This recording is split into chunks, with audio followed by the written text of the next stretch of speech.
Damn. Fuck him up. She throwing it.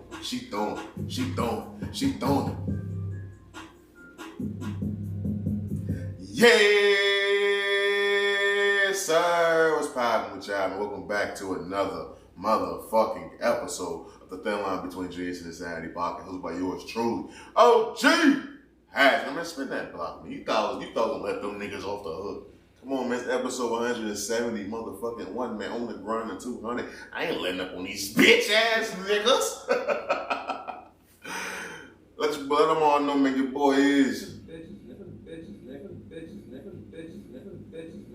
the flyest, highest, coolest, smoothest motherfucking host of them all, OG Ash. You know what the fuck it is, man. What's up with you? Hopefully out there looking good, feeling good, staying safe, man. There's a whole lot of shit going on in the trenches. Say that shit each and every episode. I want to shout out to everybody around the world that's tapping and joining the conversation, man. I truly appreciate all the love and motherfucking me support, man. Tap in, get your merch, man. Let's keep this empire brick by motherfucking me brick, man. No matter how you tap in supporting the show, I truly appreciate it on all DSPs, Spotify, Apple Podcasts, Google Podcasts, Anchor, Audible, Audio Mac, look, etc., man. I'm there. Search it up. OG Hash. Thin Line Between Genius and Insanity. Tell a friend to tell a friend your boy got a motherfucking show, man. Let's do it. There's a whole lot of shit going on, man. If you're on YouTube, shout out to you. LG Hash TV, man. Subscribe to the channel, ring that bell, all the good shit to YouTube and say. There's a whole lot of shit going on, man. You know how I'm feeling. It's a Saturday report.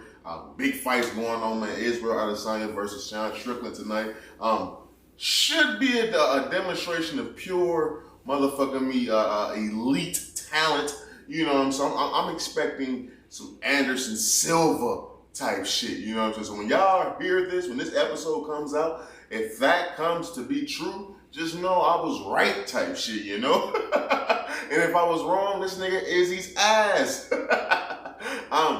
Good fight. It's a good weekend, man. Sports weekend. We're going to get into that a little bit later in the episode. You got the fights tonight. You got football games tomorrow. I think every man on earth right now is fucking happy as fuck. I woke up with my dick hard, nigga.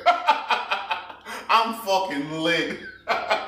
This is the time of the year we all been waiting for, goddammit. There's a whole lot of shit in the docket, man. Episode 171. On the grind 200, man. This boy get right to the motherfucking me docket, man.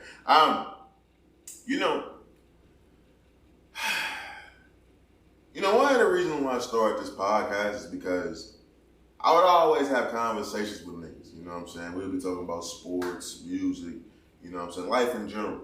And you know how in conversation niggas will predict something, it's like, bet, this gonna happen, or this is happening, or something like that. It becomes a debate with niggas. And a lot of times I will end up finding myself in that position with people, and my points and my statements and my hot takes, a lot of times will come true. But a lot of times my hot takes develop over time. Niggas be looking for the short-term shit. My shit, I'm looking for the long view, you know what I'm saying? I'm looking at the end game. So a lot of times when I do these hot takes and they do come true, maybe a year, maybe 2 years later, niggas will act like you didn't say the shit, you know what I'm saying? Wow. Like if you said a certain nigga is gonna have a better career than another nigga, and then 4 years later into their career, one nigga's relevant, the other nigga's just, you know what I'm saying, Instagram famous. Niggas act like you never said that was going to be the outcome of these niggas' career. So one of the main reasons, yes, I wanted to start this podcast for my self-therapy, you know what I'm saying, get on here and get all my thoughts out because I have a lot of things that goes on in this head that I need to get out. If I don't get out, it's like a fucking overload, you know what I'm saying? It's like a fucking car when shit overheat. Shit crashes, you know what I'm saying? So I need an outlet to do this. But also I wanted to make sure that my high taste was recorded. You know what I'm saying? So one would say I'm a very arrogant motherfucker. Hey, I don't give a fuck. The arrogant people make it to that top, bitch. So I have that side of me that I always have that, nigga, I told you so. I always want to be that guy. I told you so. I want you to acknowledge me, like Roman Reigns said. You know what I'm saying? So I say that to say, I know there's one man in the world, probably not the world, one man in the United States in particular, that has to be sitting on his high horse with that feeling of acknowledge me, as Roman Reigns would say, of a, I told you so, you bitch ass niggas, and that would have to be Noah motherfucking Lyles. I say that to say, yo, Team USA men's basketball team lost again. Wow. Am I surprised? Fuck no. Wow. Look at the team. Yes, I love Austin Reeves. It's Austin Reeves, bro. Austin Reeves is undrafted. This team has 2 New York Knicks. Wow. 2 Brooklyn Nets. Wow. An Indiana Pacer. Wow. What are we doing? A nigga from Orlando Magic. Wow. What are we doing? What are we doing? Now again, this is the FIBA, but this is the second time in a row these niggas have lost FIBA. And granted, they can still get the bronze medal. We're going to get into that in a few seconds, but these niggas lost. I'm not surprised that they lost. The reason why I say Noah Lyles should be sitting on his high horse because Noah Lyles said the NBA championship isn't the world championship. The world championship is going on right now. The Olympics is next year. The worlds, the FIBA worlds, the invitationals and shit, that shit's now. And these niggas is losing. This is a nod to what I said a few episodes ago. Yes, do I believe the NBA has the best talent in the world, the best group of talent? Absolutely. But you can't convince me that every single best player in the world is in the motherfucking NBA. Case in point, look at Lithuania, because I know a lot of y'all say the Germany game and all that shit. Yes, they got Dennis Schroeder, so they had Daniel Tice niggas who played in the NBA. Okay, but look at the Lithuania game. Who the fuck on that Lithuania team besides the center? I forget the nigga. I forget my boy name. Was it Vucevic? No, it wasn't Vucevic. I don't know. I can't think of the nigga name, but I think he played for the Trailblazers or some shit. No, it's not. No, it's not him. But it don't even matter. It don't even matter. I think he played for Orlando Magic too, if I'm not mistaken. That was a whole fucking starting lineup besides the center of niggas we don't even know. Niggas that LaMelo played with when he was fucking playing overseas, busting the USA team ass. You got niggas in Germany getting sidestep threes, making Tyler Halliburton ass slide to the motherfucking photography section, busting their ass. These niggas ain't in the NBA. They not in the NBA. They bust these niggas. I don't know if y'all just watching highlights. I'm actually watching it. I got the ESPN Plus situation going on, so the game's beyond there. Right now, these niggas playing like at 4:30, 5:30 in the motherfucking morning. Nobody's getting up that early to watch these niggas right now. But these niggas lost. And Noah Lyles said, this isn't the world championship. What you playing? When you go against the world, you going against other motherfucking me countries. When we go against other motherfucking me countries after right now the last 2 world championship FIBA qualifying teams, we've been losing. We've been fucking losing. This FIBA team led by Steve Kerr gave up the most points in fucking USA men's basketball history. Twice, back to back. They broke the record. They set the record and broke that motherfucker. They set the record at 110 points. Next game gave them 113. I'm not surprised at a team that has Jalen Brunson, Tyrese Halliburton, Josh Hart, fucking Cam Johnson, Mikal Bridges, Brandon Ingram, fucking Walker Kessler. You know what I'm saying? Even Ben Carroll at this point in time in his career, that nigga's Italian. He shouldn't even be here in the first place. That nigga, he at this point in his career, he should not be on that team. The only nigga on that team that really gonna be here in the Olympics that can have a chance is Anthony Edwards. And I say chance because you have to think of the niggas like Devin Booker will be there. Damian Lillard will be there. Stephen Curry will be there. The nigga's gonna be in the backcourt heavy. So Anthony Edwards is the only nigga who has a chance. So when you put a group of niggas out there just from the USA thinking that we Americans, we got the best talent, we can just send anybody over there. We've been proven time and time again. I know once in my lifetime when Manu Ginobili and them sent niggas home, and that's when Kobe had to come out there and show niggas how it's done. Like I said, the last FIBA we lost. This FIBA we lost. And even case in point, you want to look over to the Canada team. Look at the Canada team. That whole starting 5 is niggas in the NBA. You got motherfucking me Shea Gildress. You got motherfucking me RJ Barrett. You had motherfucking me Lou Dortz. You had motherfucking me Dylan Brooks. You got Kelly Olynyk. You got the nigga that's from Dallas, Dwight Powell. They got an 8-man rotation full of NBA niggas, and them niggas playing for bronze too. Wow.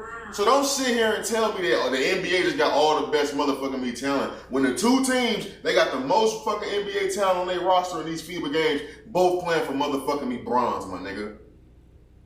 What more proof do you motherfucking me need? Now, granted, I know a lot of you niggas gonna say the big dogs ain't out there. I know the big dogs ain't out there, my nigga. The point is, we can't just throw anybody out there. We gotta go get the fucking big dogs. And even with the fucking big dogs, I don't think we blowing niggas the fuck out. Wanna know why?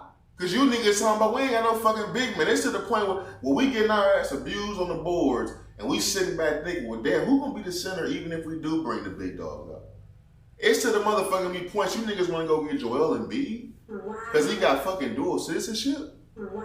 He's not fucking American. Wow. He can't speak clear English. Wow. That nigga worse than Dikembe. Wow. He's not from America. That's how bad it is at this point to where you niggas is really convinced to yourself that we should go get fucking Joel Embiid because he now got dual citizenship. Like fucking Anthony Davis ain't from Chicago. What the fuck is going on? Because we know what's gonna happen. We're gonna try to fucking line up out there with KD playing fucking small ball 5. That's what the fuck is gonna happen. I seen that picture they put up with the team with fucking LeBron, KD, Jimmy Butler, Steph Curry, Dame Lillard, AD, Devin Booker. I think that was the time. I think it was like one more nigga. I ain't that convinced. Because you telling me, okay, AD finna play the 5. I'm convinced. I got faith in AD. But apparently the country don't got faith in fucking AD. To the point you wanna go get a nigga that's from the camera fucking room. Last time I checked, the Cameroon ain't nowhere in the U.S. or motherfucking A. Wow. Look, man, look. I'm a I told you so ass nigga. So when you got a nigga like Noah Lyles come out there, he win world championships. He does this. He's like an umpteen time world champion, nigga. He been winning world championships, nigga, since he was a damn near a teen, my nigga. Since college, at least. I remember Noah Lyles running niggas down, Justin Gatlin, them niggas down, beating them niggas when he was in high school. It was him and the Michael Normans and niggas like that, you know what I'm saying? So Noah Lyles been doing this world championship shit for years. So when a world champion speaks, I would think you niggas would shut the fuck up and listen. But, no, you gotta get proven. And now you got her Steve Kerr coming out telling me how these games is hard. I know these games is hard, nigga. Because niggas out there swing. You seen that play when they went against, what was that, Germany? Was that Germany or was that Lithuania? I don't know, I think it was Lithuania. Nigga missed a 3, they get an offensive rebound, he swung that bitch 8 times. In America, a nigga get an offensive rebound, he trying to get a put-back dunk. You know what I'm saying? It may be one kick out. Or a nigga gonna pity pat that bitch. They did 8 motherfucking swings around the motherfucking me court and got a motherfucking me open 3. Niggas ain't doing that in the NBA. The Spurs do it. We want to dunk. We want to jump out the gym. It's a different motherfucking me game, man. So, I don't know. Noah Lyles. I see you, my nigga. Congrats on that. Shut these niggas the fuck up. But moving on. You know, this is interesting. You know, I came across this clip from Brittany Renner. And I know Brittany Renner is very, very polarizing person right now. Because you got that interview, I guess the appearance, I won't say interview, that appearance she did on some podcast. I think it's called the Danzo Project. I'm not even going to try to show y'all niggas. I watched the clip a few times. It was her and Charleston White. And I get the host. I don't know who these guys are, but I seen these clips, you know what I'm saying? Clearly she was on there drunk. I'm not going to leap to conclusions that she was high. I don't like just throwing that on people. She was clearly drunk. They were drinking. Some people handle their liquor different. And for the most part, a lot of women that are going through things, even if they're not going through things, a lot of women, when they get drunk, you know what I'm saying, they react a lot different than men. And that's been proven over time and time again, for good and for bad, you know what I'm saying? So I'm gonna just say she was drunk. I don't think I even commented on that just because I didn't even like how everybody was jumping on that. I've seen how negative it can be, but I also know people having a bad night, waking up the next morning and feeling horrible. And that could have just been one drunk ass night for her. She looked like she seemed to be the only woman in a room full of men. And not trying to say she the victim shit, but just waking up the next morning, know you probably embarrassed the fuck out of yourself. Now you got the entire motherfucking social media in the world, you know what I'm saying, talking shit too. I just chose not to be a part of that, you know what I'm saying. I ain't trying to fuck or nothing. But I'm just saying, you know what I'm saying. Instagram name is OG Hatch, you know what I'm saying, _. Twitter OG Hatch _. Facebook OG Hatch. Shout out to me, Brittany. But I came across this clip, you know what I'm saying. She was talking about how many times a day or a week, or say a week, should couples have sex. And it's very interesting because I think people over exaggerate the amount of times that they have sex. And maybe not. Maybe everybody's different. Maybe there's a lot more freaky people out there. Me personally, I'm not someone who has a large amount of sex a day, a week, or no shit like that. I have sex when I can have sex. You know what I'm saying? It's not something I have on command like that. I have people I talk to. You know what I'm saying? When we get together, yeah, we'll have sex, but that's not the forefront of our relationship. You know what I'm saying? So I think it's different for all people. But I do want to play this clip so you guys can get a better understanding of what I'm saying, so you guys can understand, so I can comment a little bit more further. We can go ahead further. Let's see.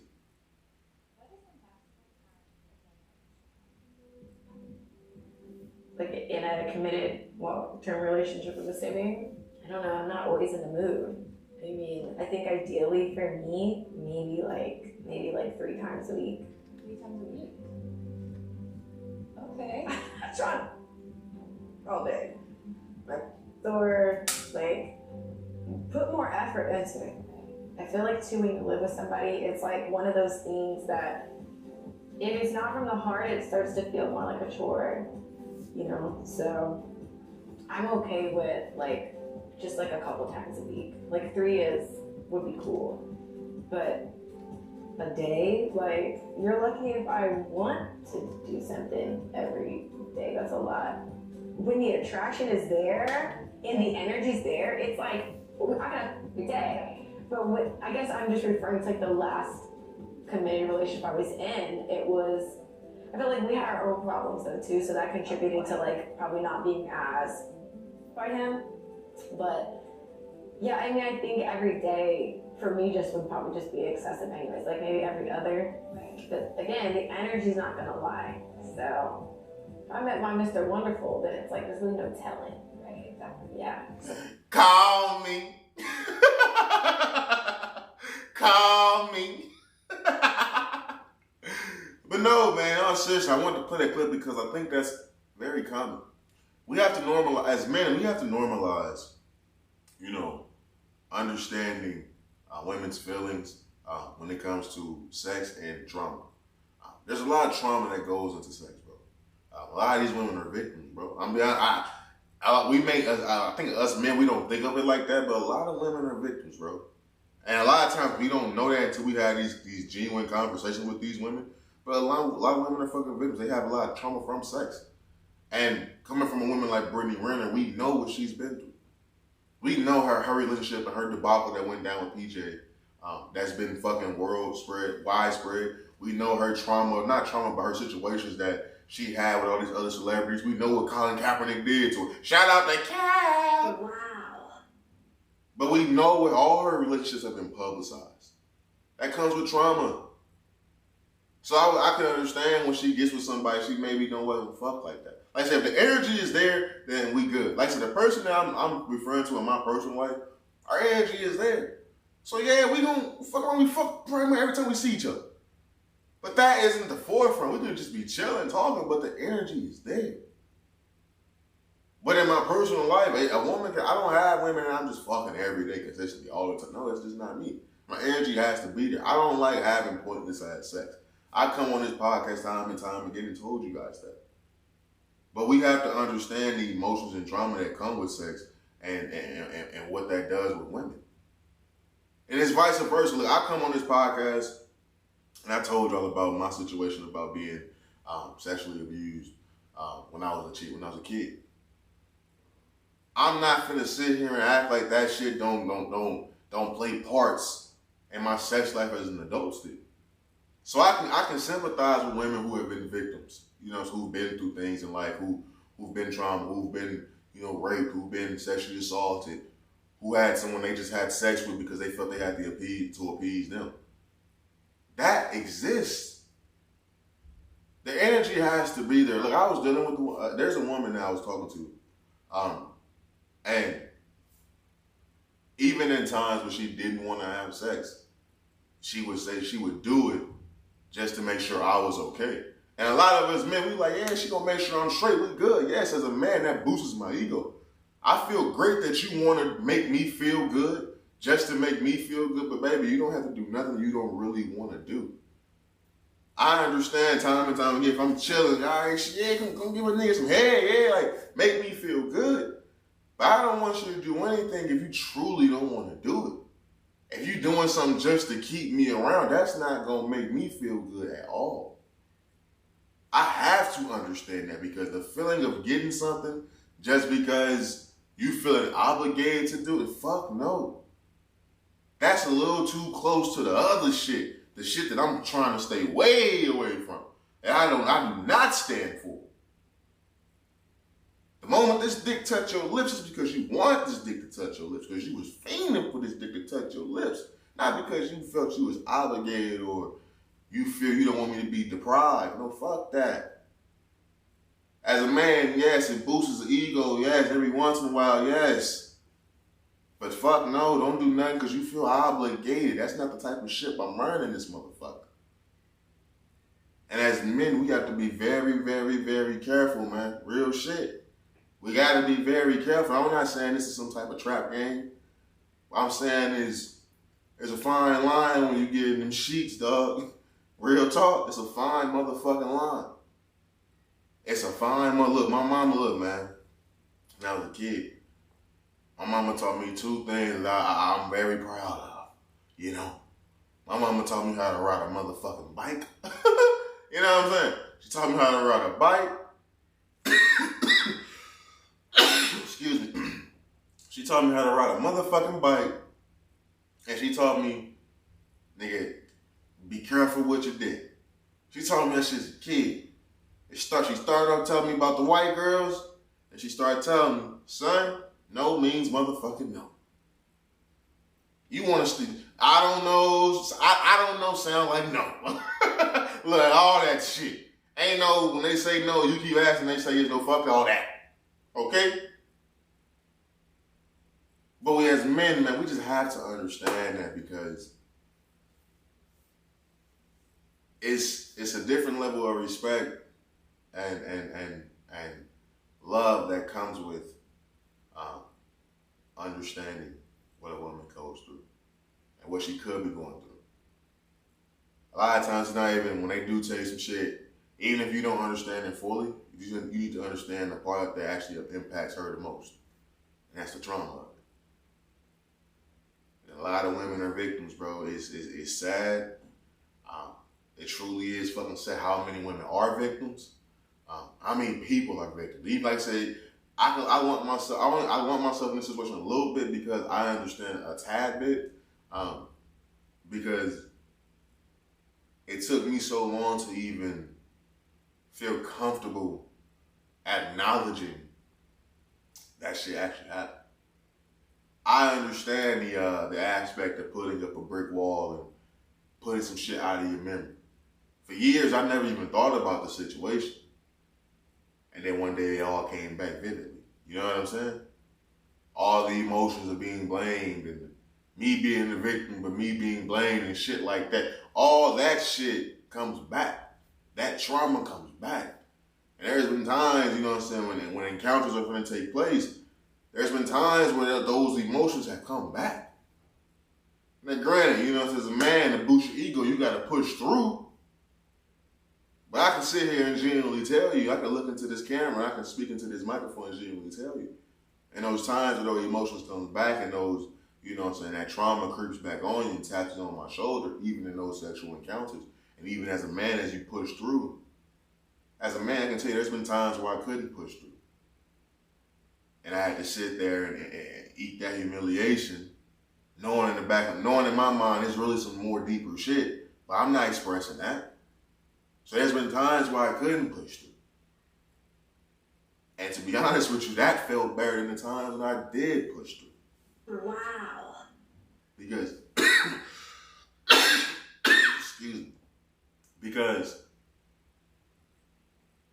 in the times where I pushed through to boost my male ego, you know what I'm saying?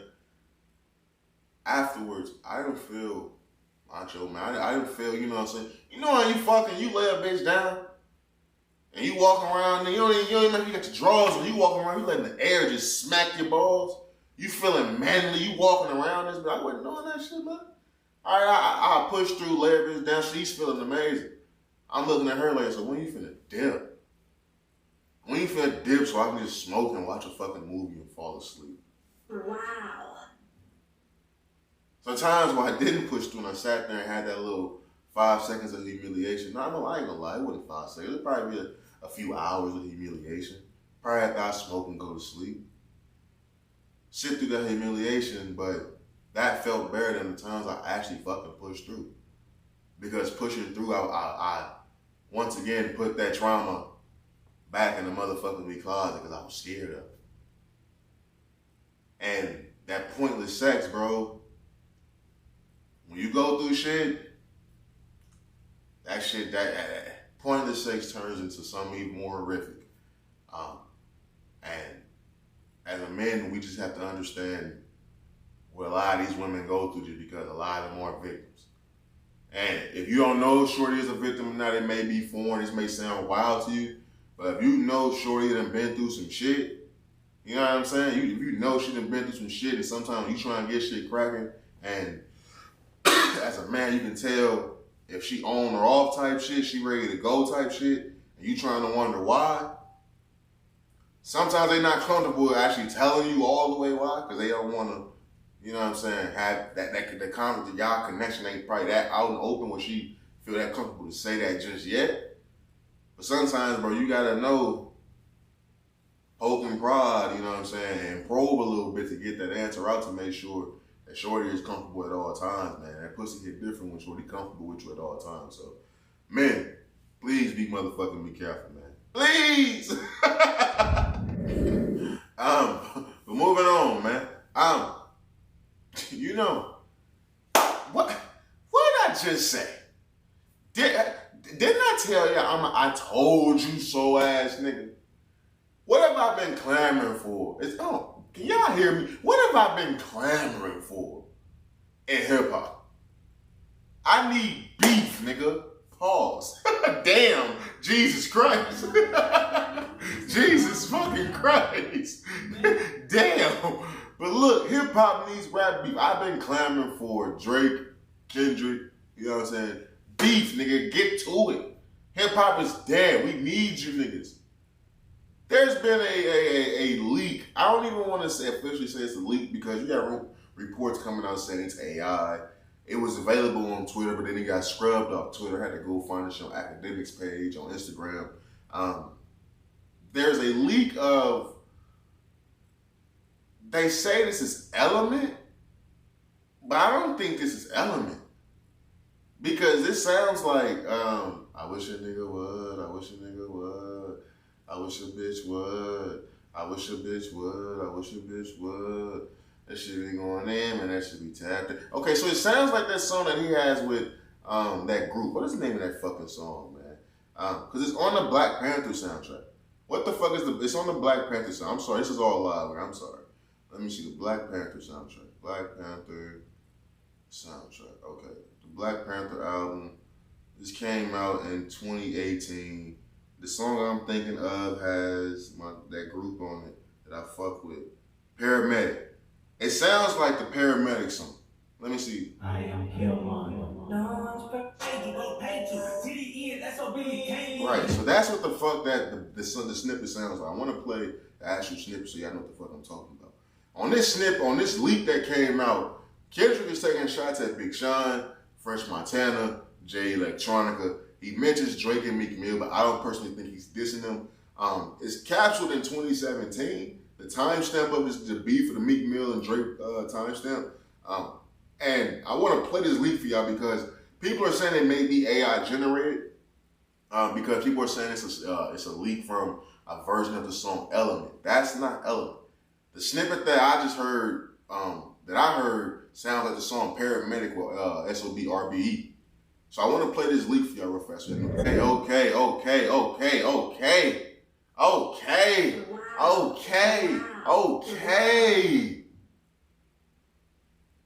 They don't know, is it real or is it fake? Is it true or is it not? K-Dot, is it true or is it not? Is it real or is it fake? It sounds very fucking real to me. I'm gonna be honest with you. We've played other AI leaks on this platform. I've heard a bunch of them.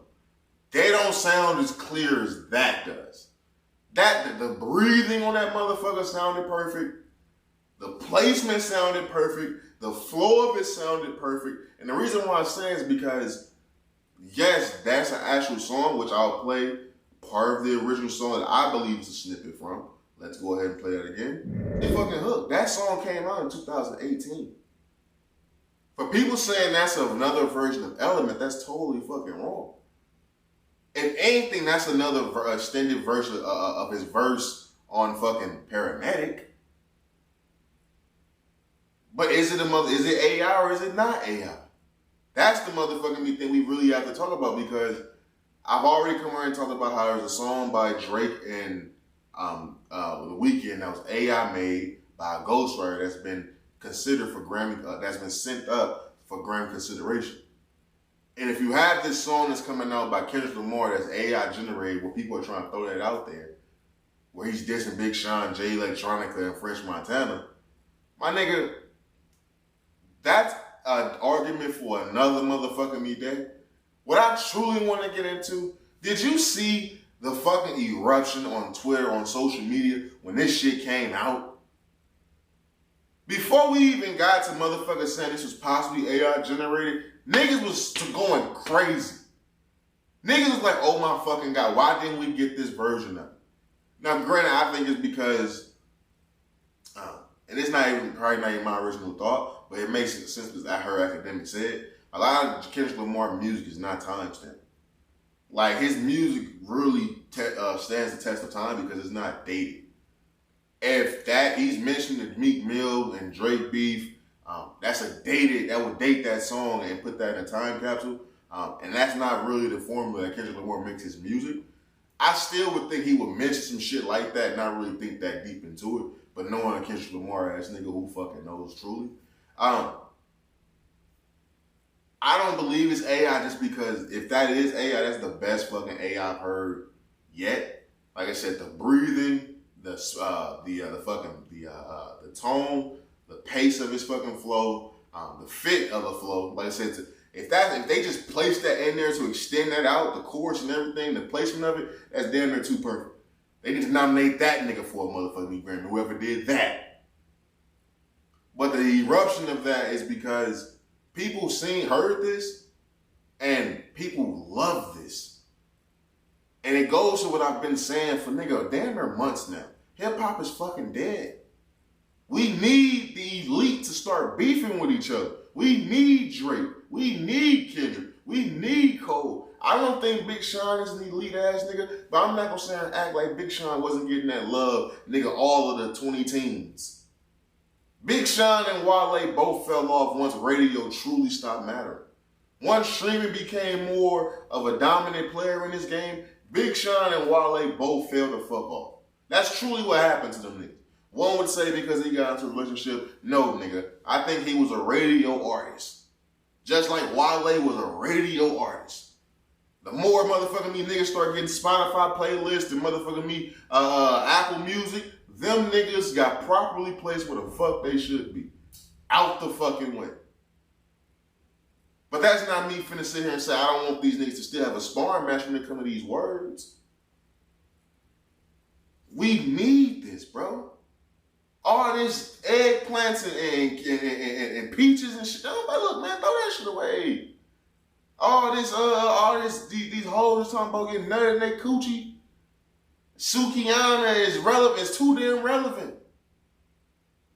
I'm not gonna say shit about Sexy Red because she's St. Louis. Nigga. It's big sexy over here, nigga. But what I'm saying is, we need the Elise to start going at it.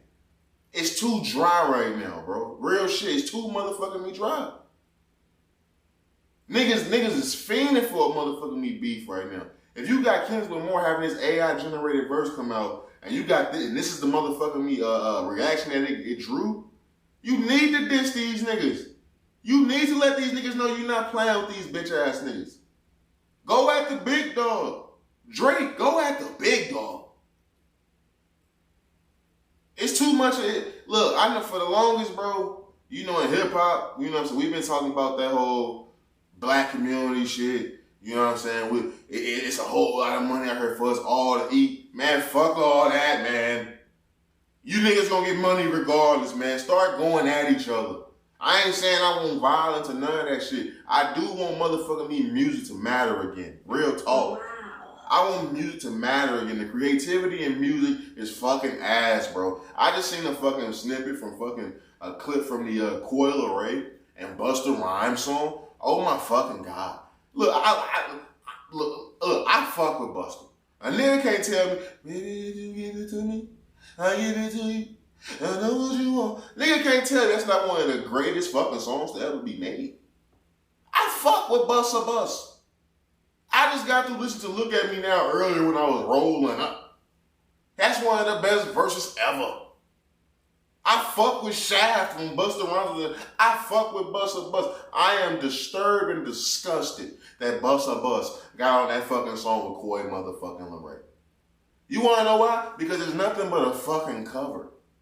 Music today is nothing but covers, mad samples. And this has to be what motherfuckers felt like when we was growing up. As a kid, I didn't understand it. I didn't know that these songs were being sampled to fucking death. I didn't know that. I thought these niggas was actually just getting to it, being creative. I thought every beat I was hearing was mad original. Fam, I'm 28 years old, and every fucking beat that comes on the radio, I've heard all my motherfucking life. Wow. All my fucking life. Young Bird, give him the fuck out of here. Hitmaker, give him the fuck out of here. The only nigga I think that probably made some original beats is that nigga 808. What is it, Southside? I think he the only nigga that make original beats, and I ain't even trying to hear that shit, nigga.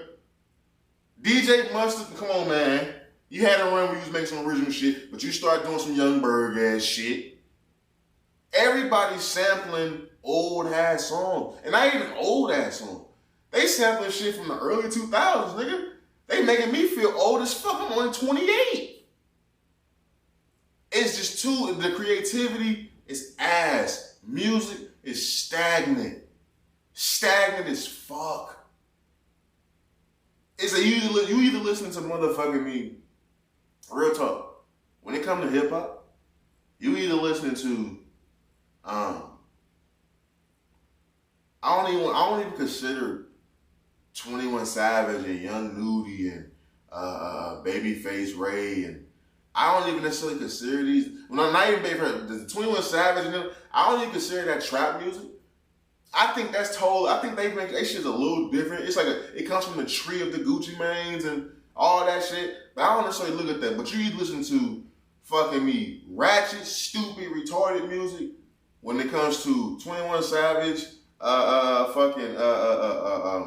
Trippie Reds, motherfucking me, Rallo Rodriguez, Lil Baby, you know what I'm saying, Gunna, all these stupid niggas that we know is fucking slow, that was on a short bus. You listen to that side of music, or you listen to niggas like Larry June, you know what I'm saying, Primo Rice, Babyface Ray, niggas who talk about some getting money, some somewhere, we call that motivational when they really talking about some pimping shit. It's only like two sides of the fucking coin now in hip hop. Growing up, it felt like there was just so many different pockets when it came to hip hop. Now everything is just fucking bland, where there's just two fucking sides, and then you got the other fucking side of the coin where it's the female hip hop, where they ain't talking about shit but getting fucked hardcore. They ain't talking about shit but getting fucked hardcore and be some proud hood ghetto bitches. This is like the craziest time to be alive right now. We need the elites to go at it, bro. This reaction to this Kendrick Lamar verse, whether it's real or fucking fake, we needed it. And Drake got an album coming out, For All My Dogs, or For All the Dogs, whatever the fuck it's called. Look, man, please diss somebody. Please, I don't want to hear no more same old Instagram caption bullshit. No fake stories about you sliding on fake ops. I don't want to hear no more Kanye West bullshit. Even that hip hop so dead, we thought that shit was interesting. Man, come on, man, this shit's so great. These niggas played out, man. Kendrick Lamar, bro, we need you, man. Kendrick, Big Sean, fuck it. You know what? Fuck it. Kendrick, you can do what the fuck you want to do. Big Sean, real talk. If there's any other person in this world that should feel how I feel, whether or not this fucking verse was real or fake, my nigga, it should be you. Get in the booth right now. It don't even matter if that verse AI. Nigga, that's your voice. Nigga, them your words. That nigga said you more famous for who you date than your raps, man. And he used your ad lib. French Montana, you shut the fuck up. You ain't got shit to say. You gonna get your ass ate out the fucking box. No homo. You gonna get your ass killed in the sparring session with fucking Kendrick Lamar. Granted, I think Big Sean to get his ass destroyed in the sparring session with them words too. But I still want to see Big Sean fight back. The same way I can't wait I want to see Earl Spence get back in that motherfucker. I still want to see Big Sean say something. You gotta say something. You need a fucking revival, nigga. You need to attack, nigga. You should be on the offense. Real talk. This is what hip hop needs, man. All this other shit, we all know is bullshit for real, for real. It's fucking Rod fucking Rodriguez. Man, get the fuck. Give me a wow, please. Wow. Rallo. Fucking Rodriguez. Man, please. Is he even fucking Mexican or Hispanic? If that nigga, if he a true nigga, I'm offended. I'm offended for everybody. If he not Puerto Rican, if he not Dominican, if he not fucking any type of Latino, any type of Hispanic, and that nigga name is Rallo Rodriguez, I promise you it's a problem. It's a fucking problem. I'm black, nigga. I got a problem. I'm offended. Real talk. But moving on, man. Yo, is it over for Jimmy Fallon? I asked that question because I came across some shit. It seems to be Jimmy Fallon has some horrible work conditions. This is via the Rolling Stone. This is from the exclusive they had, Chaos Comedy and Crying Rooms.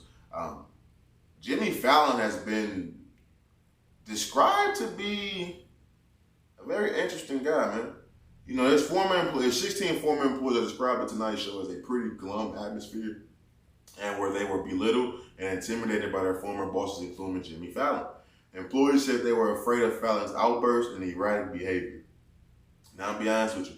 I pretty much understand everything in there but the word glum. What the fuck does the word glum mean? Let's look that up real fast. Glum. Looking or feeling dejected. So they had a pretty dejected atmosphere, okay? The reason why I ask is he the next Ellen DeGeneres, bro? You know, growing up, in my lifetime, there's always been key figures that was on TV. You had Jimmy Fallon, you had Colin O'Brien, I think that's his name. They were just dudes who had their own TV show. Yeah, Ellen DeGeneres had her own show. And more recently, Ellen DeGeneres, there were people coming out that her work environment was pretty shitty. She wasn't too good of a person to her staff mates and stuff like that. We heard the rumors about Steve Harvey and stuff like that as well. A lot of these people who have these TV shows seem to be pretty much assholes. But a lot of these people with these TV shows we look at as being great. And you know how I feel about the people that are being great. A lot of great people are assholes. That just comes with the territory. The amount of hard work that it takes for a person to put in to become great, you have to add a dash of fucking asshole in there, if not the whole fucking bottle. So I'm reading these reports, and that was from, what was that from? What was that article from? That was from the Rolling Stones. That's a very credible source. Very credible motherfucking source. That's coming from the Rolling Stone, and to hear that this work environment is pretty fucking glum. Pretty glum. it begs me to ask the question: is he the next Ellen DeGeneres? Because they got Ellen DeGeneres the fuck out of here. Like I didn't think that would ever happen. She seemed to be loved by everybody. And when you have people coming out, you have credible sources coming out and reporting about your show, and then you have videos that also came afterwards about him appearing to be drunk on set, in live on air. When that happens, and you start seeing the follow up with the videos of you appearing to be drunk, you have your employees or former employees saying they were terrified of your erratic behavior. They're painting a picture of you, buddy. They're painting a picture of you being a wild, erratic, drunk man. Someone who probably couldn't handle his liquor. Someone who probably was drunk in times where he shouldn't have been drunk. I'm a grown ass man too. I've taken a shot early in the morning. Fuck it. YOLO. You know what I'm saying? But there's not going to be a person coming out saying that they're scared to work with me. You know what I'm saying? They're scared of my erratic behavior. You know what I'm saying? When you put 2 and 2 together and you start adding this shit up, it paints a picture of someone that big wigs at these companies may not want to fund anymore. And the only reason why I bring up about Jimmy Fallon is because they did to Ellen. These companies would save face before they, you know what I'm saying, go to bat for a nigga. And I'm not here to defend Jimmy Fallon. I don't know Jimmy Fallon. Really don't give a fuck about Jimmy Fallon. I didn't necessarily think he was the funniest motherfucker. Granted, I don't think he's funny at all. But he's good at what he does. And it's interesting because when these reports do come out, it's interesting to see what the overall outcome will be, because this could be something that plays out now. It could be a slow play out to where eventually he gets moved off TV or his contract just doesn't get renewed or something like that. Who knows? But this is real. And there are former people saying how erratic this nigga was, how disturbing it was, and that we all know the climate that we're in right now. We may not still be in the Me Too era, but we're still in the era of companies getting policed and publicly criticized about their treatment of their workers and their employees. And we all know how that impacts the stock, the bottom line. When the bottom line is impacted, shit gets changed. And it's going to be very interesting to see what the fuck goes on with Jimmy motherfucking B. Fallon, man. Real talk. But moving on. Let's talk about the shooting that went down at the Lil Baby concert, bro. This is very interesting. You know, Lil Baby's on tour right now. I've mentioned right now it's hot for tours right now. You got the Drake tour, Lil Baby tour, Moneybagg Yo tour, Snoop and Wiz just finished their tour. You got the 50 Cent tour. I don't know if Taylor Swift's still touring. Is Beyonce still touring? I don't know. She probably just wrapped it up too. But it's hot right now. I know a lot of people probably wrapping it up right now because, you know, football season's coming back, sports is coming back. A lot of these venues is going to be kind of taken up a little bit or packed and reserved and shit like that. Lil Baby's on tour. We talked about him, a few of his shows getting canceled and stuff like that, but he's still hitting the cities where he can't sell out. He had a show out in Memphis. Granted, we all know Memphis. Lil Baby gonna sell out Memphis. Too many niggas in Memphis. Lil Baby not to sell out. Went Glorilla on the card too. You already know that's rocking. Should have been a great time. Would I assume that something will happen at the Lil Baby concert in Memphis? Yeah. Wow. And I don't want to put that in the air, but we not stupid, are we? Fight, yeah. Shooting in the parking lot, possibly. Those are stories you hate to say you expect to hear, but those are stories also you're used to hearing. You wouldn't feel odd about those stories. The story that came out is a little odd because the story that comes out is that there was a shooting inside the Lil Baby concert. Lil Baby's concert took place at the Pfizer Forum. Yeah, that's correct, right? That's what it was. The Pfizer Forum. Is that that's the name of it? That's the Memphis Grizzlies.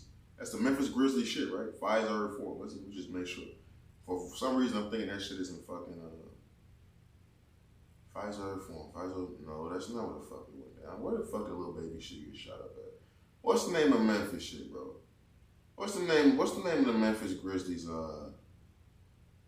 FedEx Forum. The FedEx Forum. Okay, there it is. The FedEx Forum in Memphis, Tennessee, where the Memphis Grizzlies play, is where Lil Baby had his concert.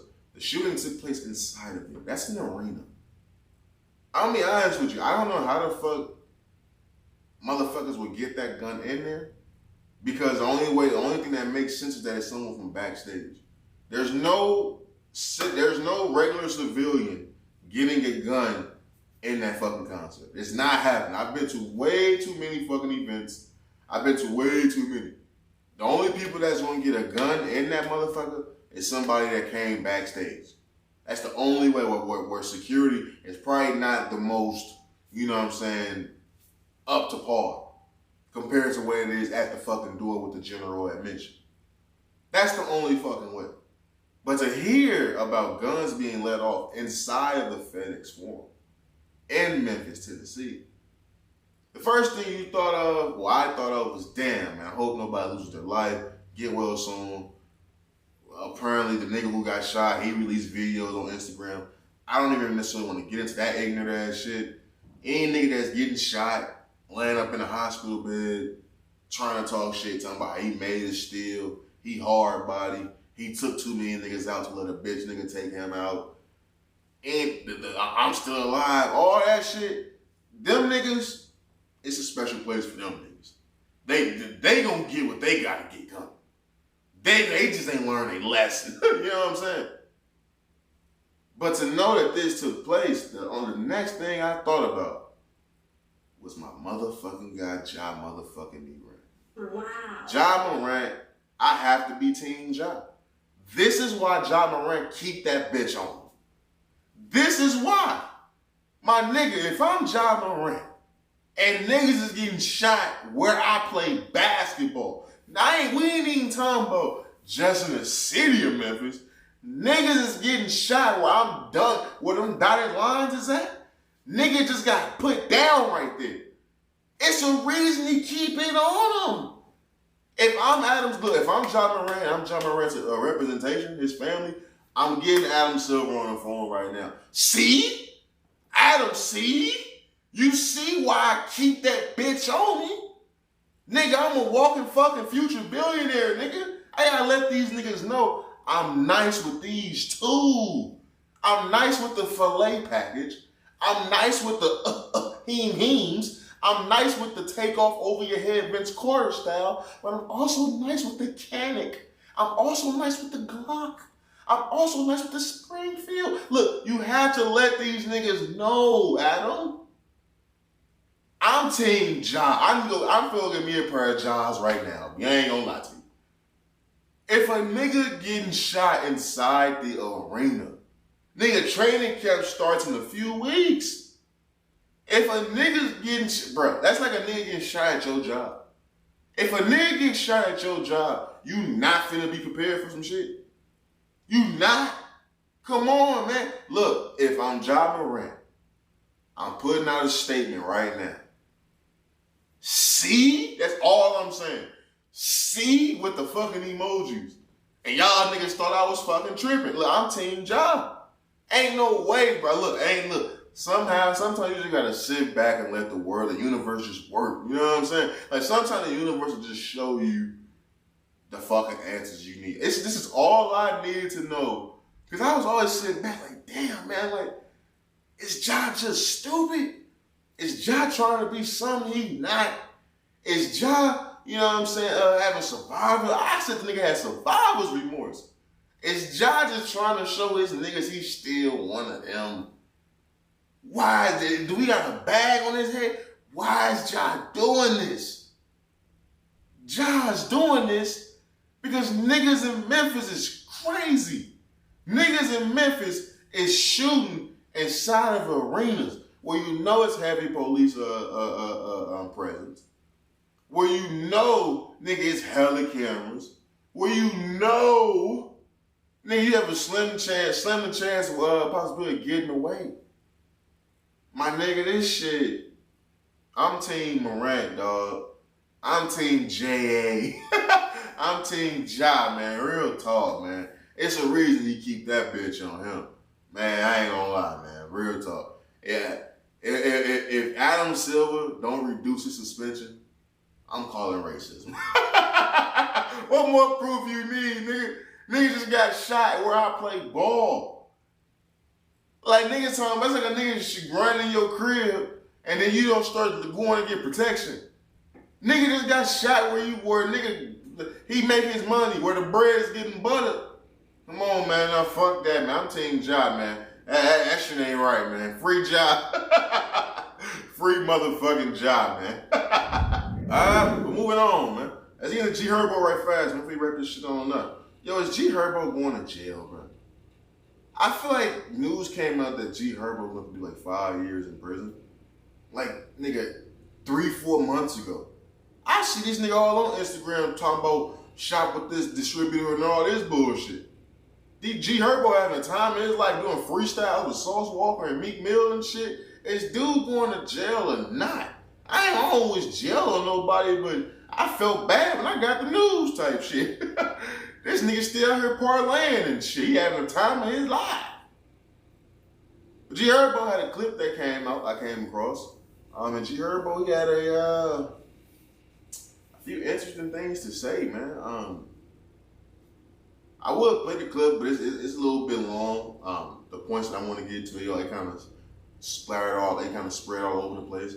But he talked about he sold his publishing for $15,000 when he was, you know what I'm saying, early in his career. Ultimately, he said he got it back, but he said he sold his publishing for $15,000. And he was giving advice to up and coming artists about, you know, in these situations, be mindful, you know what I'm saying, because the people around you that you think will help you, they can end up also be the people that rob you in the long run, which was the case with him. He had somebody start this shit with that he trusted. It ultimately came out that they was robbing him or he felt that he was being robbed. To me, this shit was all interesting because you never really hear an artist dive into their personal situation when it comes to their financials. Later in life, you know what I'm saying, when they had they rise to fame and shit like that, they down in decline. Yeah, they may be open and honest about the situation, but G Herbo is still I wouldn't say a main player, but he's still a player in the game. G Herbo is a respected artist in the game. I wouldn't say that G Herbo is struggling, but when you hear stories about coming out of his own mouth about him being robbed by people that he trusted, him selling his publishing for $15,000 early on in his career, he said he ultimately got it back. How? I don't know. Probably just dropped a bag or something like that. Who fucking knows? But when you hear him saying these things and him talking about him getting robbed, and now you hear him coming out, he's giving advice to the younger generation of artists coming up in the game, and you hear about why he's supposed to be going to jail when it comes to fraud and buying fucking designer pets and all that wild ass shit. When you going to jail for fraud, and you talking about getting robbed by people in the music industry, you talking about your publishing being sold for $15K, it sounds wild. That's all I'm gonna say. It sounds wild. The video didn't look like he was somewhere extravagant. He looked like he was somewhere, probably in Chicago, probably. He looked like he was on a porch somewhere. Didn't have a fresh cut. Look, I'm not saying you have to have a fresh cut, but when you put all this shit together, it's like, damn, is G Herbo doing alright? Like, is it more money going out than coming in type shit? Like, what's truly going on with this situation? You know, lawyer fees is a motherfucker. You fighting the case, that's a motherfucker. You got kids, that's a motherfucker. You know what I'm saying? You talking about you got robbed in your career, that's some shit. Like, is everything truly okay? Because it blows my mind that a rapper is going to jail for fraud. A rapper that's actively rapping, a rapper that's quote unquote in their prime of their career, I should say. Granted, I think his heights of his career is way long past him. I think the heights of G Herbo's career was early on. Probably at the very start when Nicki Minaj put him on. I don't think he's been on a higher platform than that. And I don't think that he can. I don't think that's something you can even strive for. Nicki Minaj is one of the best rappers of all time.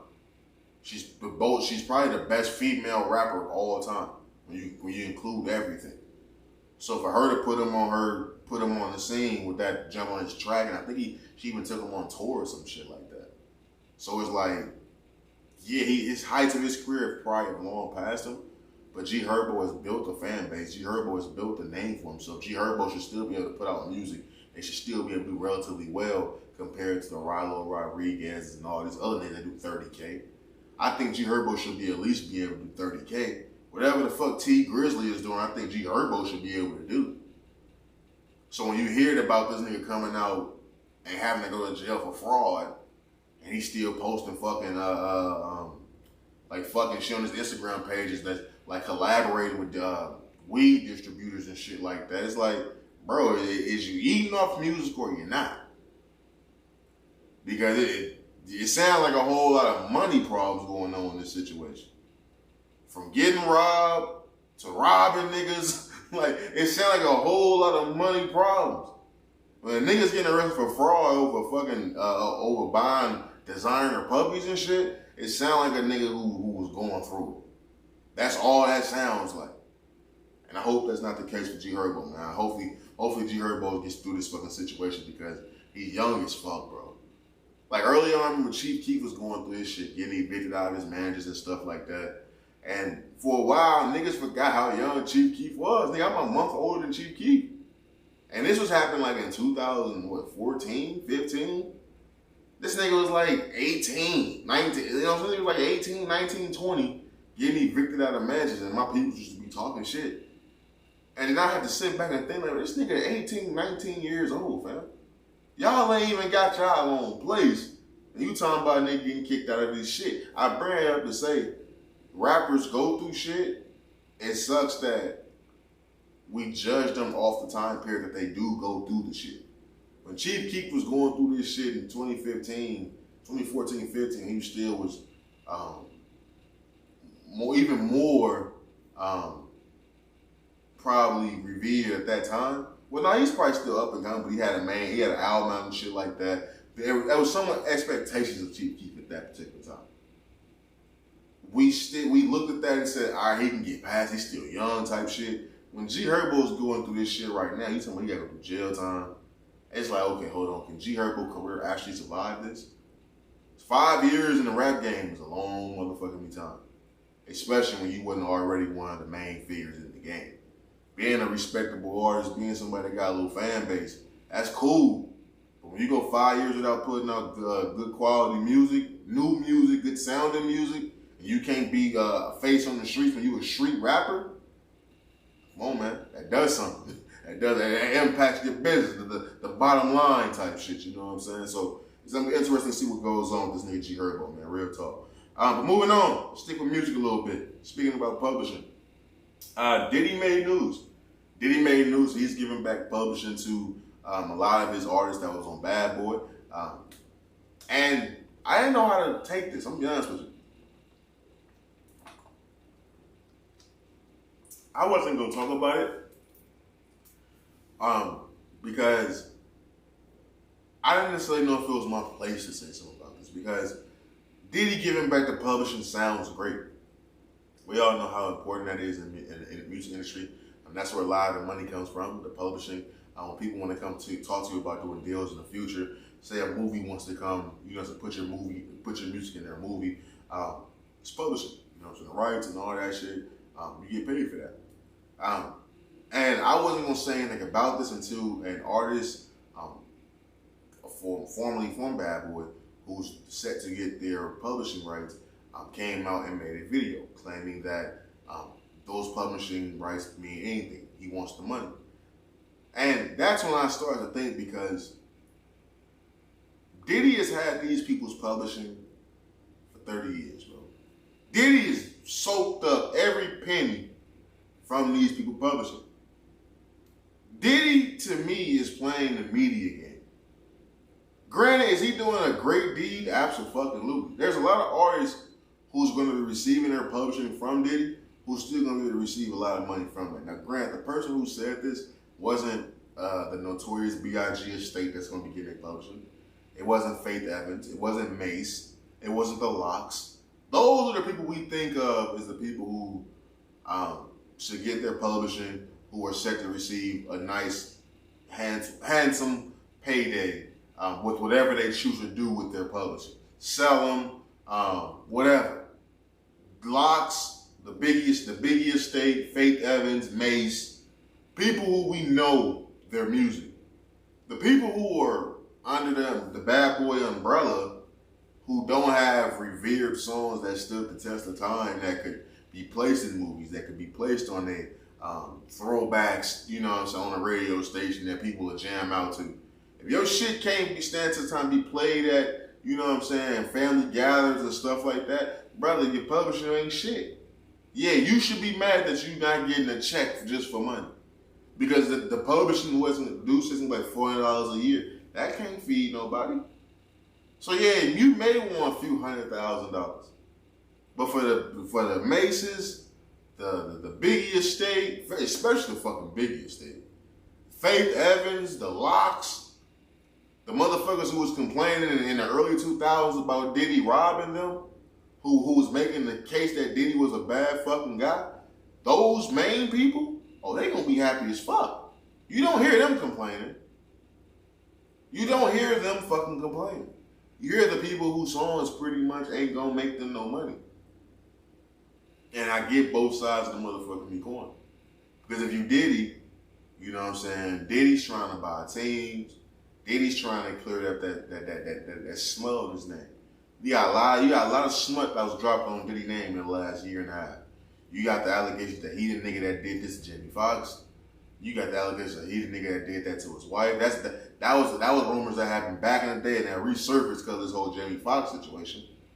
You got him being a straight trick ass nigga messing with Young Miami. You know what I'm saying? It's a lot of smut. You know, the gay allegations, him and YK Osiris. It's a lot of smut that's been thrown on his name. He trying to buy NBA teams and football teams and shit. Diddy's trying to make moves, and he needs media relations to be properly handled. And what is the best way to get ahead of, not even get ahead, but just to shine a nice light on you, is to be a black executive, a black, you know what I'm saying, business owner in the music industry who gave all his publishing back to his artists. That's a big fucking chess move. That's a nice article to read. That's a beautiful article to read if you're not the artist that's receiving the publishing, that's not going to receive a large, you know what I'm saying, amount of money that'll probably change your life or something like that. You can't appease everybody, but the motherfuckers who going to get a nice check off that, residuals, you know what I'm saying, every year, however the fuck is going to happen, they pretty good with that. So Diddy, is he playing the game? Possibly. Or is he just being a good fucking guy? Maybe he had a change of heart. Maybe he's not thinking about the business being the business anymore. He's reached $1 billion. Maybe now it's like, you know what? I'm good. I got my money. I made this empire. Y'all can eat now. Is it fucked up to have control over somebody like that? Possibly. But what a Young Thug name his album. Business is fucking business, man. Real talk. Moving on. Let's get into a very, very interesting guy. Ashton Kutcher. I know Ashton Kutcher from the show Punk'd. I know Ashton Kutcher from the movie with Bernie Mac called Guess Who. I was just telling somebody about that movie like yesterday type shit, right? Ashton Kutcher is making headlines right now because Ashton Kutcher, amongst many other people, a few other people from the That 70s show, I believe, and other stars, other people would know Danny, what's his name? Danny Masterson. He wrote a letter to the judge asking for leniency against Danny Masterson. Danny Masterson was a actor on the That 70s show. Danny Masterson also is now charged with rape of two women. He's serving 30 years in prison. I'm not a That 70s show guy. I tried to watch it a few times. I just didn't get with it. There's no black people on the show. There has to be at least one black person for me to even look at the show and actually like the fucking show. Has to be at least one. If there isn't one, fam, the jokes ain't hitting for me. The fucking reference to it's how him fool or whatever the fuck, that shit don't hit for me. So the simple fact there wasn't one black person, that show is ass. But I understand there's a huge fan base for it. Danny Masterson, it's not someone that this is foreign to. I want to play a clip from the an interview he did on one of these late night shows back in the day, to where it was rumors going on a long time ago with Conan. Conan is the one who said this. There's rumors a long time ago about this man, Danny Masterson. Masterson, I should say. Let me play this. You have no accent, though. You have no Long Island accent that I can discern. Not really. I've been in LA for like 10 years. Mm-hmm. And it just goes away naturally, right? It goes away naturally, and then there's also certain words that there's nothing you can do about. Like my friend Gordy Elfman, he always teases me and he says, "Hi, my name is Danny Masterson. Would you like to touch my balls?" You know, good imitation of me. Because certain So words why are you asking people to do that? That's the more important question. I mean, got 'em. Yeah, right. You know what I mean? Accent Everything aside, grab it. that's the more important thing. Exactly. I've heard about you. And you'll be caught soon. I know you will. I will. At a 70s show, I've heard about you. You'll be caught soon. At the time, that may have went over a lot of people's heads. Granted, I didn't know nothing about this shit. At the time, when you understand the context of when Conan said that, why he said that, what he said right before that is, Conan switched off the accent. It's not about the accent anymore. Why are you telling people to touch your balls? That's the more important thing, is what Conan said. And like he said, I've heard about you. You'll be caught soon. Now, decades went by, but this man was eventually caught. The reason why I bring up Ashton Kutcher, yes, is Danny Masterson, is he a despicable motherfucker? Absolutely. We get that. He's been sentenced 30 years. Is that enough? But 30 years is 30 years. He's been punished. There's nothing to really say about this nigga at this point in time. The reason why I bring up Ashton Kutcher is because Ashton Kutcher is a very interesting guy. Ashton Kutcher, I've seen in the last couple of years, not because of any acting work or anything like that. Everything I've seen from Ashton Kutcher as of late has been Ashton Kutcher standing up against sex trafficking.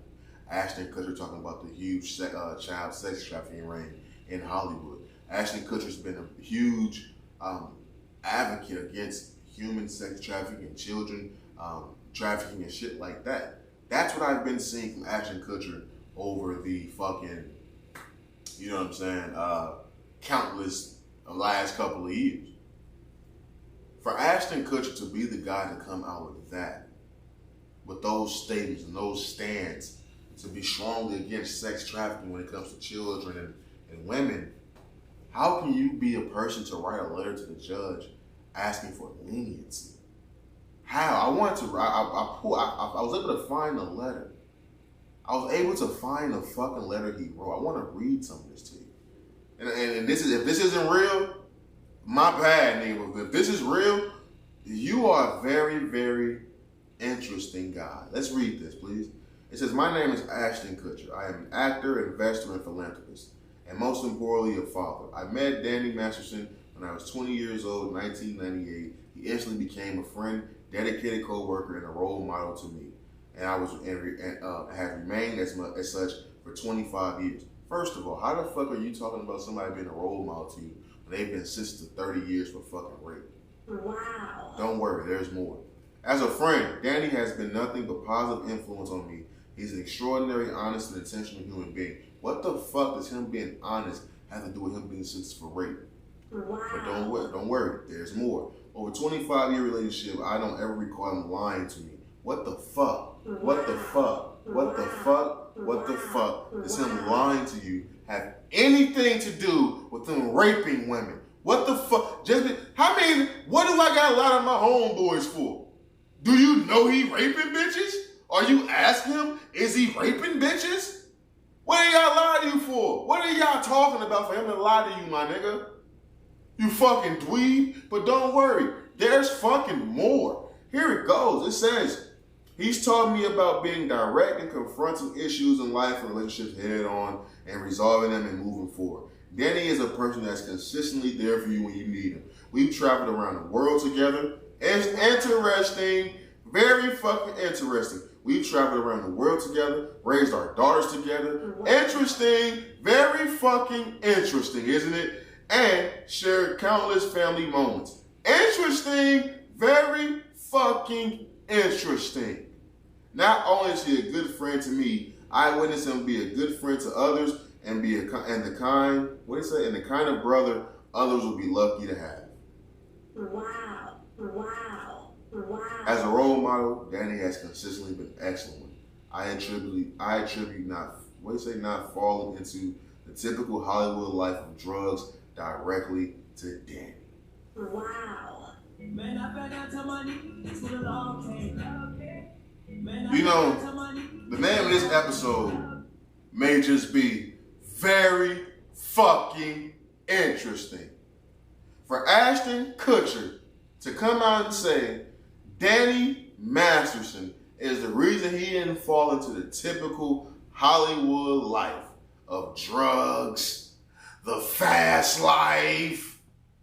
When Danny fucking Masterson was drugging women before he fucking raped them. Wow. But this the nigga you traveling the world with. But this the nigga you looking as a mentor. This the nigga you've been close friends with for 25 years. This the nigga you help raise your daughters with. This the nigga that has a strong influence on you. Mr. I'm against child sex trafficking. You so against child sex trafficking, but you not against a nigga raping women? Huh? Oh, like what? Huh? Like, am I missing something? But this your mans. This your fucking mans. I'm not gonna launch, accusations against you, Ashton. It's not what I'm gonna do, buddy. I'm not that type of guy. I don't got enough money to fight those cases. But I will say, you are a very fucking interesting man. Take that how you want to take it. I can deny whatever I need to deny. But you're a very fucking interesting guy, man. Just like that, a motherfucker's opinion of you can change. Because I truly thought this was a guy who went from being a white, those white, like apple American Pie type niggas. I thought he was one of those type guys on TV shows, cracking jokes, pranking people, actors in the movies and shit like that. Then later in life, he got older and really fell for really fell into the wanting to help kids and stop sex trafficking, wanting to expose people in Hollywood. How can you expose anybody in Hollywood when you're fucking your fucking mentor? You know what I'm saying? Your guy, the nigga that influenced you, the guy you think so highly of, is raping chicks. The guy that told you, no, don't do drugs. The guy who you say you credit for not getting you into that Hollywood lifestyle is the nigga who's living the Hollywood lifestyle. Do me a favor, Ash. Go sit your ass down and shut the fuck up, B. Because now we've been punked. We are the people who've been punked this entire fucking time. You fucking dweeb, man. Before we get the fuck out of here, man, I think that's all we got, dude. Very great episode. Sports weekend, man. I'm finna tap in with the fucking fights. Early prelims just started. Great fucking night, man, in sports, man. Izzy finna fight to retain his belt against Sean Strickland. You all expect him to go ahead and dominate that fight.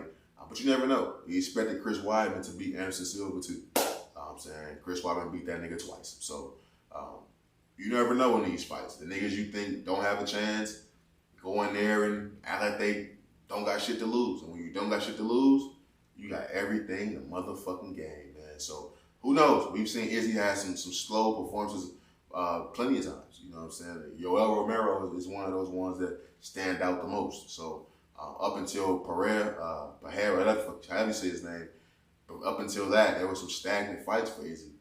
So this is interesting to see. Izzy may look across that cage, and since he doesn't see Alex Pereira no more, he may look at Sean Strickland as straight fucking food and just go on the attack. We may see something that we haven't seen in a long fucking time. Who knows? Who fucking knows, man? So you got the fights tonight. You got football tomorrow.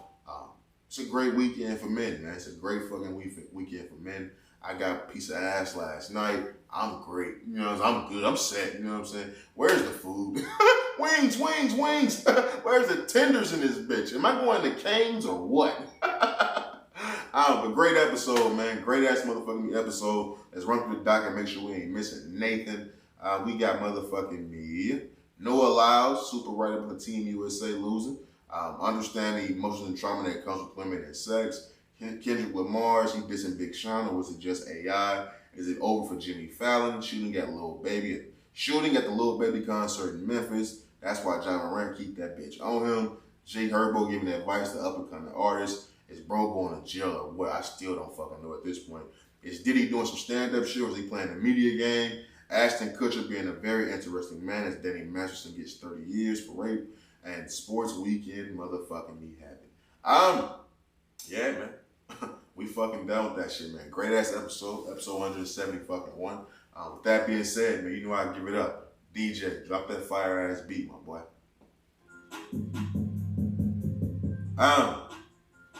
Come on, man. What more is there to say, man? You know how the fuck I give it up on this side, man. It's all love these ways. Never let them sidetrack you with the bullshit. Always keep the main thing the main thing. Stay safe, stay sharp, stay sane. And how to the episode, man. We out this motherfucker. Peace. Damn.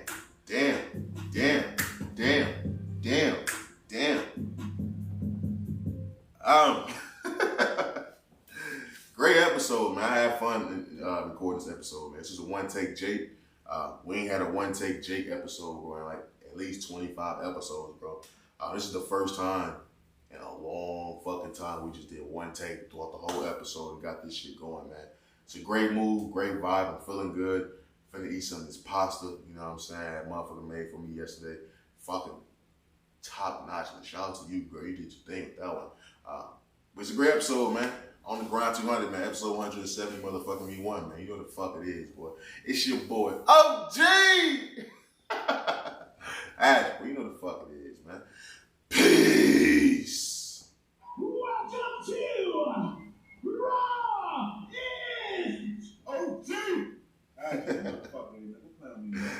Yeah!